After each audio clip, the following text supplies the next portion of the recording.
नमस्ते दोस्तों, Sheila village food channel में आप सबका स्वागत बा। तो दीपावली का अवसर से चलते रसोई का साफ सफाई करें।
हमारा रसोई घर मड़ई साफ हो गया। अब हम गोबर से लिपाई करब।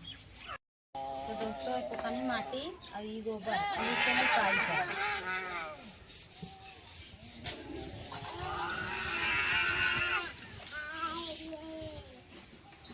मिला लेते अच्छा से।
दोस्तों ये वीडियो अच्छा लगा हो तो लाइक करके सब्सक्राइब करके कमेंट जरूर करें। मिला अगली वीडियो में, तब तक के लिए बाय।